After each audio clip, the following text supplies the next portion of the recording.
Welcome guys again to Sports Kindle. Today we have our in-house two boys with us, Pradipta and Deepro. And today we are going to talk about all the sports, what happened around the week. And Euro is going to start today. So first of all, we will not waste any time and we will start with our Euro proceedings.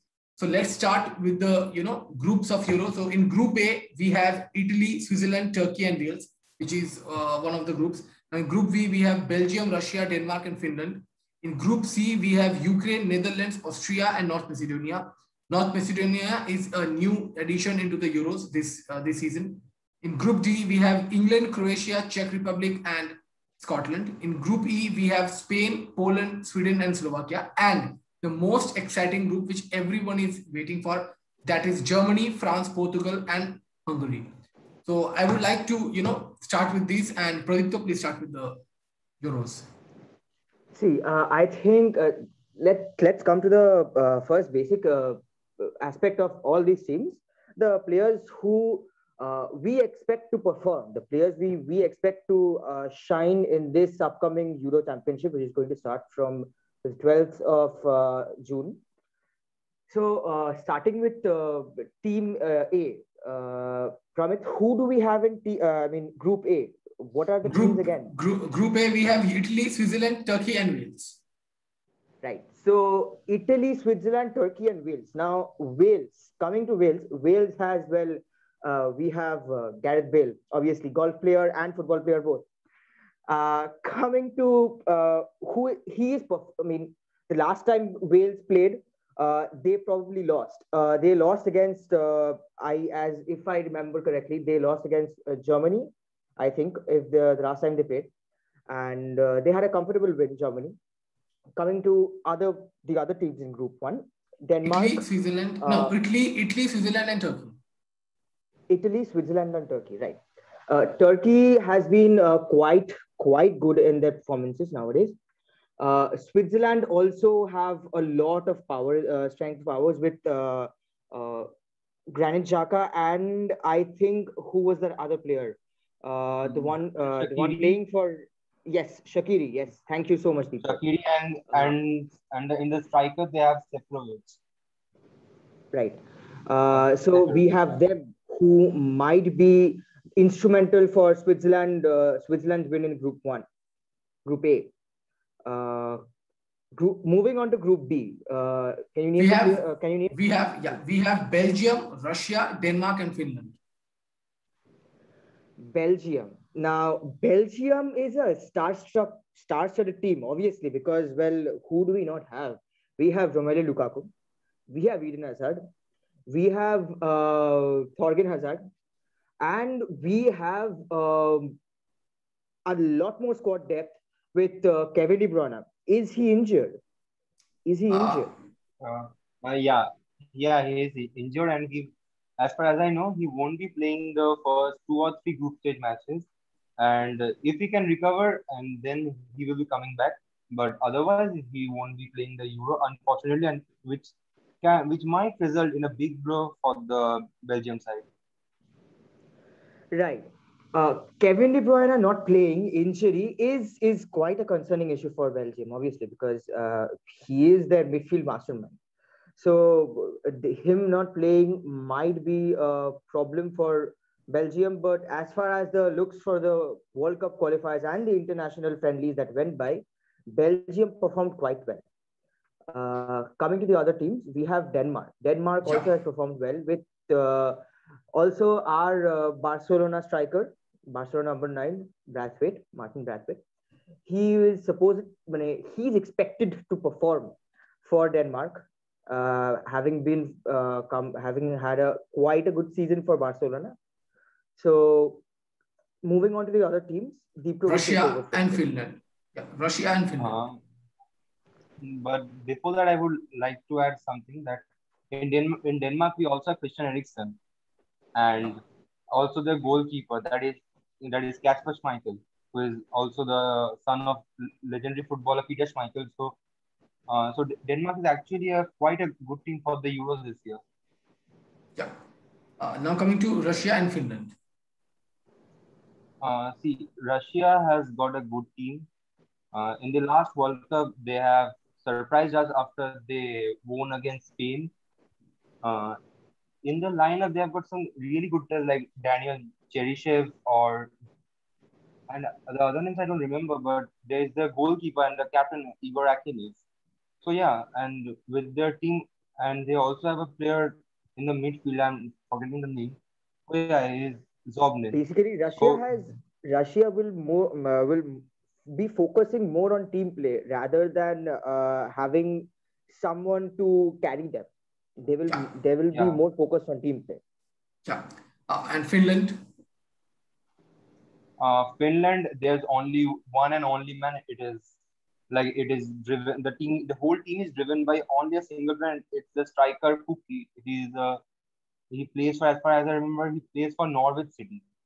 So yeah, that's the only player whom the whole team is supported. Yeah. Now the Group C, this is not as exciting as that, but a newcomer like North Macedonia is coming up. Then we have Ukraine, Netherlands, and Australia. So please, if you can, let's say about Ukraine first.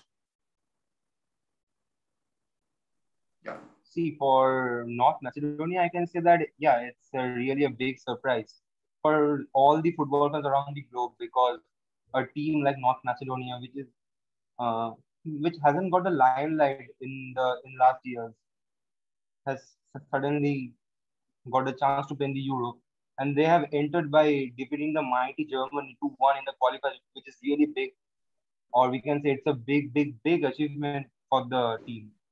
And among the players, none of most of the players are that much famous, but there's the midfielder Enis Bardi who is really a good midfielder who can be the team's main backbone. Yeah. Then we have Ukraine, Netherlands. Ukraine and Netherlands. Netherlands has, I mean, last we knew about Netherlands. Netherlands coach, ex-coach Ronald Koeman went to Barca to help the team. So right now with Netherlands, they have uh, won one of their last three matches, and I think they have drawn as well. Yes, there have been players who have been performing in Netherlands. Uh, Memphis Depay, he has been performing really well because in the last two matches, Memphis Depay scored two goals, which led to them equalizing and getting a crucial draw in the international friendly. Uh, Also, we have midfield monster Frankie de Jong.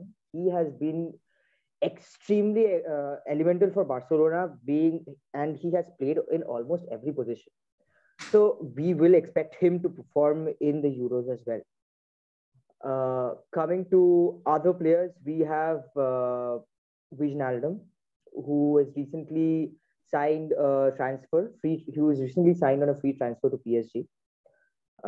We also have other players like we have Matthias Matthew Delic. Dillett. Yep, definitely. Their right back Dumfries is really a good right back and he's a young prospect too. Right. Dumfries is doing really well, and Matthew Dillett. Matthew Dillett is going to be a backbone rock in the defense, definitely. And it might be a bit of a problem for Matthew Dillett with the fact that Virgil van Dijk is not available for the Euros because he's injured, Yeah. obviously.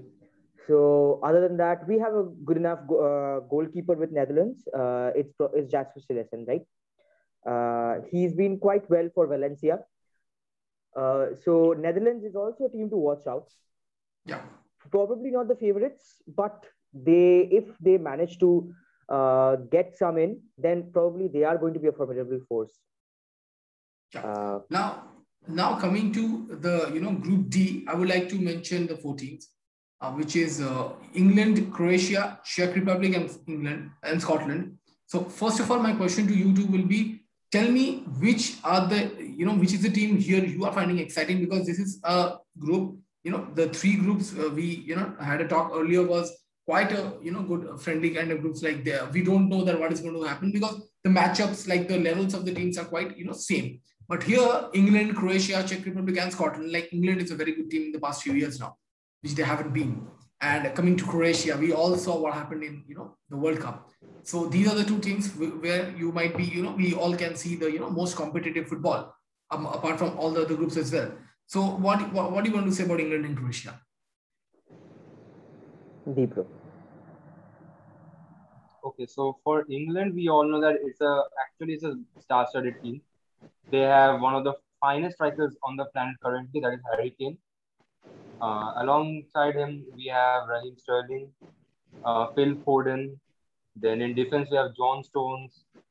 In the midfield, they have the new young prospect Jude Bellingham.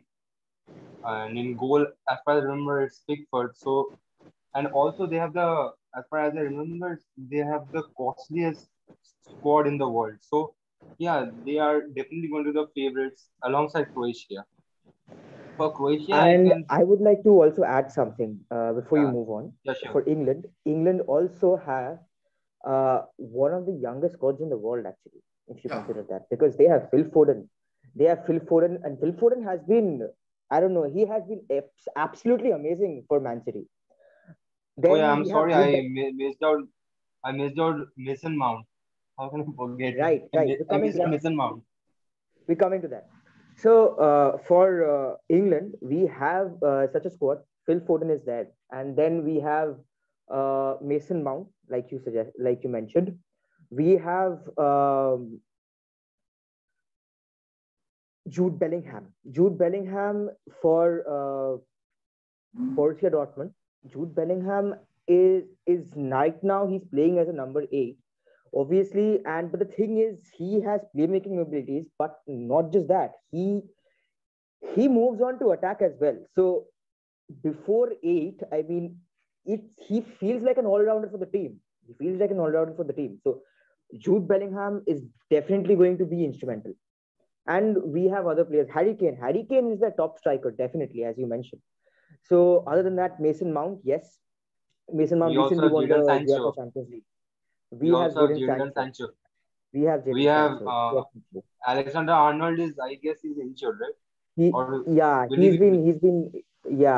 has been I think he has been changed. He has been replaced by I don't remember. Who was the player who has been replaced with? I think forward. Maybe. I forgot. Right.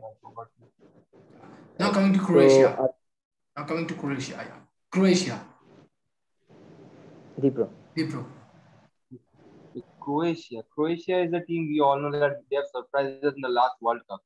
Yeah. And they also have a very star-studded team, and a team which has got many talented players, but the thing is that they depend on team game rather than the individual talents. Like they have got Luka Modric in the midfield, they have got Ante Rebic, Ivan Perisic, Mario Mandzukic. In defense, I don't remember. It's, I guess, no. In defense, I don't remember their defense line. Yeah, they have Vidic. So, yeah, they have got a really, really good team. And the thing is that they focus on their own game. And in every match, we can observe that they try to be a better version of themselves, which is really good and which can be admired and which is exactly it should be admired by the people all around. Yeah. Then we move to Mr. Zlatan and his Sweden, obviously. So for Zlatan Sweden is not playing for Sweden, definitely. Zlatan is not playing for Sweden this time.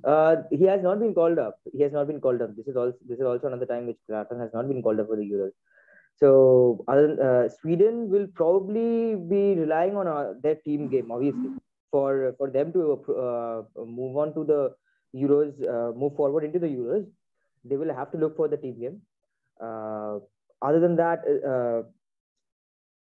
we have who else do we have on the group? Slovakia. Any comments on Slovakia, Deepro? Telling about Slovakia is really difficult. Slovakia, it's really difficult because if we don't know, we should not say anything. If we don't know, we should not say anything. Rather than saying anything like we should. The reason is that in the current span. The thing is that in the current span of time, we haven't seen anything very special or very admiring from the Slovakian side. So let's see what they do in the Euros, if they can surprise us or not. Yeah. And at last, now, what to tell about this group now? This is the most competitive group, I think the organizers have made. I don't know why, but they have made it, like Germany, France, Portugal, and Hungary. Now, what to say? No, the first thing I would like to say is that it was made by a draw. Means it wasn't like deliberately Yes, it made. was a draw. So it's just luck. That's all. Very bad luck. Very bad luck for all these three teams. Very bad luck. Very bad luck. And on a side note, what's more exciting is that if Hungary manages to win even one game against any of the three, it will be a big blow for Portugal or France or, as you mentioned, Germany. Yes, it will be a big blow. It will be a big blow for anybody who is going to lose against Hungary. So they should maintain their level, I believe. Okay. Before you move on, because Hungary should not be even underestimated. Because last time in Euro 2016, we remember that how Hungary actually they played so well against Portugal in the match where Ronaldo scored that the astonishing header and that back heel. I mean, everyone remembers that, I hope so. So yeah, so Hungary should not be underestimated this time also. Definitely. Moving on to France.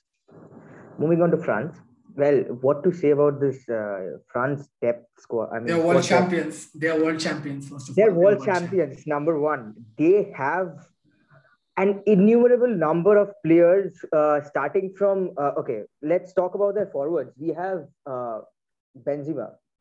We have Olivier Giroud. We have Kylian Mbappe. We have Antoine Griezmann. Who else is not there? Sorry, but I'm interrupting you. But as far as I've heard, Benzema is injured, I guess, or something. Is Benzema injured? Yeah, maybe. I heard in the morning. There are possible replacements. Right. He named the possible replacements. Yeah. There are possible replacements. Yeah. It will not affect the team, I think. All right. Yeah, they have got Mbappe, the best striker in the world currently. One of the best strikers. Yeah. Because I shouldn't miss out Lewandowski of Poland. So yeah, Mbappe is one of the finest strikers in the world currently.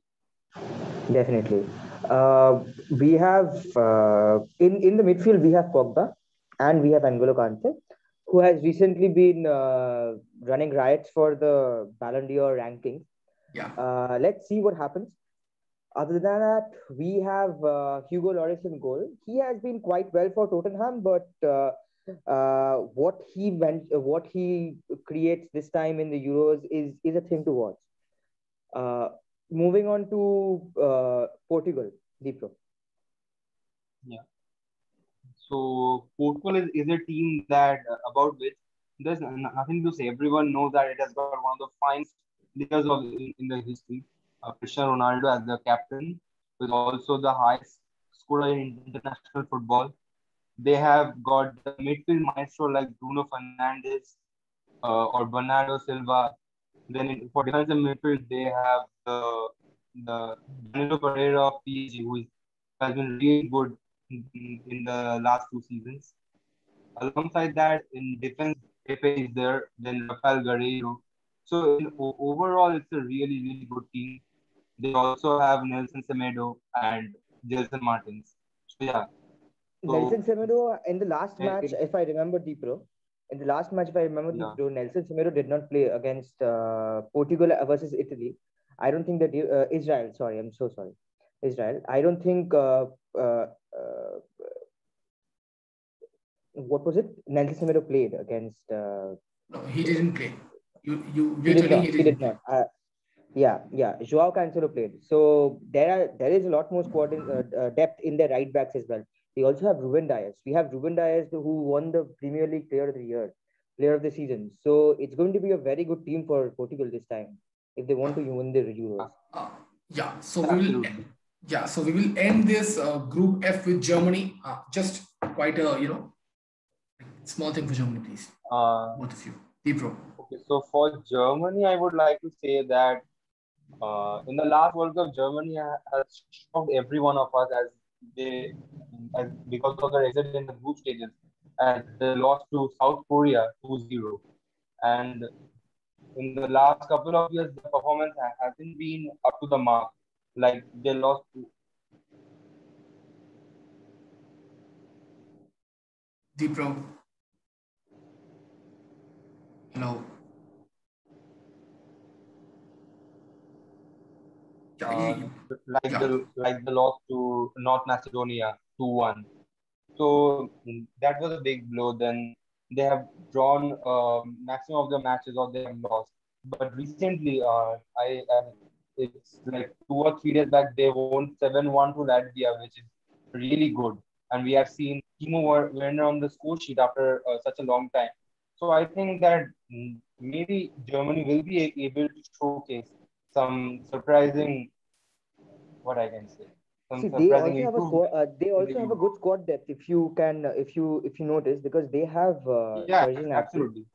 They have Serge Gnabry in their left wing. All right, I'm sorry, right wing. All right, along with Leroy Sané. Leroy Sané is also there, and he has been very good for Bayern Munich recently. Yeah. We have Tony Cruz, definitely the Germany's captain, and he has been quite well for Real Madrid as well. Other than that, we have Manuel Neuer, the wall. He has been really good for Bayern Munich as well in the goal, Definitely. in their back Definitely. line. Yeah. We have Tony Rudiger in defense, who won the Champions League with Chelsea, right? Yeah. So it's quite an exciting squad for Germany. What matters is how they aim to plan their approach moving forward. How they plan on uh, go how they plan on tackling the other three teams that are there, because this is the toughest group of all the groups Yeah. in. Yeah. So now we will see from tonight what happens in in the Euros, and you will get all the updates in our social media pages for Sports Kernel for YouTube. You will get it in Instagram and Facebook and Twitter. So do follow that. And now we will move forward to the cricket segment. Now we will come back to a new. Now we will come back to a new process, which is a new thing which we will see that two Indian teams playing at the same time. One Indian team in England, one Indian team in Sri Lanka. And this Sri Lankan Indian team is led by he's going to lead the team for the first time. That is Shikhar Dhawan, who is going to lead the side. Yesterday only, the squad has been announced, and Rahul Dravid is going to be the head coach of this side, wherein from 13th of July, India will move forward to play Sri Lanka for 3 one-days and 3 T20s. It will be till 13th, 17th, and 19th, and then 21, 23, and 25. The 25th of July, the series will be happening, in which we have Shikhar Dhawan as captain, Bhuvneshwar Kumar as vice captain. We have openers in the list of Prithvi Shaw, Devdutt Padikkal, Ruturaj Gaikwad. We have the middle order batsmen named as Suryakumar Yadav, Manish Pandey coming back into the squad, Nitish Rana, Hardik Pandya. Then we have two wicket keepers, Ishan Kishan and Sanju Samson. Then we have 6 spin bowlers for the first time ever, I think, in the Indian squad. We have taken 6 spin bowlers for a one-day and a T20 series. That is Yuzvendra Chahal, Rahul Chahar, Krishnappa Gautam, Kunal Pandya, Kuldeep Yadav, and Varun Chakravarti. It will be exciting to see who is getting chance in which match, because all the 6 matches are going to be played in the same ground, which is Colombo Premadasa Stadium. Then we move forward to the fast bowlers, wherein Bhuvneshwar Kumar is the vice captain and he will be leading that squad in the bowling lineup. And they have 3 more fast bowlers, which is Deepak Chahar, Navdeep Saini, and Chetan Sakaria. Now here, Chetan Sakaria is one of the most exciting players to watch out for the IPL, and we will also see him in the IPL when the IPL resumes, but he's in the Indian squad again for the very first time. Then we have 5 net bowlers, Ishan Podel, Sandeep Warrier, Arshdeep Singh, Sai Kishore, and Simarjit Singh. So this is quite an exciting team, and we all were talking about the teams of second Indian strings team, but this is nonetheless, we can call it a second Indian strings team, because this is a team which will always, players from this team will go to the World T20s commencing on the month of October in UAE, and we will see these players, like quite of these players, to play on that. Yeah. Now we move forward to the next segment, which is the Indian football segment. So Pradipto, if you can just tell what is India planning, and the next match is against Afghanistan. What are you thinking on that? See, going back to the last match that India played against Bangladesh, they did play really well actually. They played a lot more compact. They had their midfield and their defense quite well set up. And obviously, going forward, we had our talisman Sunil Chhetri, who did shoot in those 2 goals to give that win over Bangladesh. So we did quite well against Bangladesh. Now, if we compare Afghanistan's recent uh, history with the World Cup qualifiers, we can see that Afghanistan and Bangladesh, they both drew. So comparatively seeing, uh, India might be a step ahead of Afghanistan in their fixture of the World Cup qualifiers. If India aims to utilize their resources the most efficient way, playing who needs to be played, and putting those efforts in the left wing and the right wing, and setting up a good defense along with the midfield, which does create, I think India might win against Afghanistan. Yeah. So coming back to the last segment of this talk, of this segment, and we need to have a discussion on the WTC final, because we are just 7 days away from World Test Championship for the very first time, which is going to be held in Southampton in England. And we can see India and New Zealand fighting for it, wherein New Zealand is currently playing against England, and they're fighting quite, well, wherein we can see that yesterday, the first day, New Zealand captain Kane Williamson has been rested just because of, the workload management thing. And he will be resuming his play again with the New Zealand side after this test match. Currently, the situation of the teams are quite good of New Zealand and England. They're playing a quite well test match, but both the teams, India and New Zealand, are preparing for the World Test Championship final. India is preparing quite hard. It will be exciting to see who starts, who does not start, who plays, because there are news which is coming in. It might be that Mohammad Siraj might play ahead of Ishant Sharma, which might be a big decision from the Indian camp, because Ishant Sharma has got the experience, then Siraj has got that, like the blood, like the young blood, and the quite a swing which he does, like the in-swing bowling, which is going to help him or the whole squad. And we will end this session with a new, with a news which is not very good, which is a bit sad, but yeah, this is happening. We saw Ollie Robinson giving a dream debut to England, but getting out of the England squad just because of his tweets, which he did, I think 8 years or 9 years ago. But yeah, ECB, English Cricket Board, has taken that step, and they have suspended Ollie Robinson from all kinds of international cricket currently.